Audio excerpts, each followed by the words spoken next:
Continue to follow it. Well, I've still got John Zechner of Zechner Associates. I'll let you do a victory lap on this one because I know you've been very skeptical on crypto this whole time, and certainly this is not going to lend itself to any credibility for the sector. No. I mean, FTX is basically, the Enron for crypto as far as I can see. But, we've had an issue with it all along. It's the old, adage of invest what you understand and know. And I don't think people really understand crypto to the degree they need to invest it, but it's the utility factor. Anything we've invested in technology, I see the benefit of it, whether you started from email and texting, whether it's putting cloud services out there, whether it's streaming, the speed of semiconductors, I see the benefit.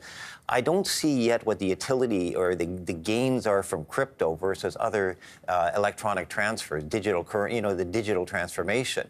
Like I can do digital currency. I can do, I can trade digitally with any large financial institution. What I lose with crypto is not on the weekends. Is the back, well, not overnight. You can, sure, you can do these things electronically. You can just sort of put them in place.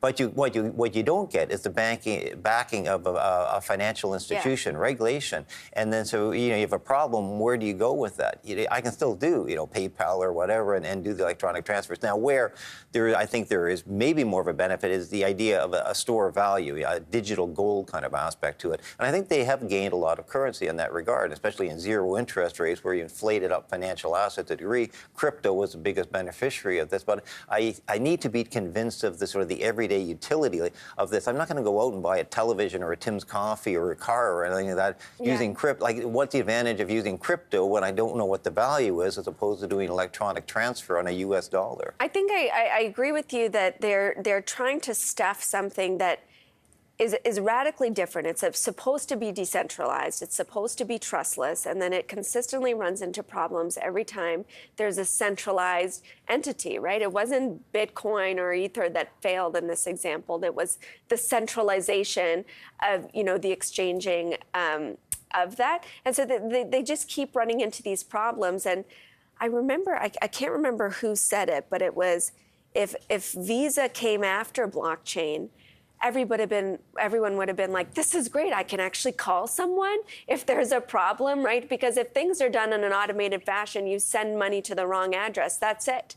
You're toast. There's no going back from that. I agree with you 100%. Yeah. And I think at one point when Facebook sort of looked like they were back in a digital currency, I thought, I probably felt better at it at that point, that you're going to legitimize it a little bit. Because like you say, you've got a place to go. Yeah. You get a bad transaction on your bank account, you know where you can sort of go to. If that happens with a cryptocurrency, you're done.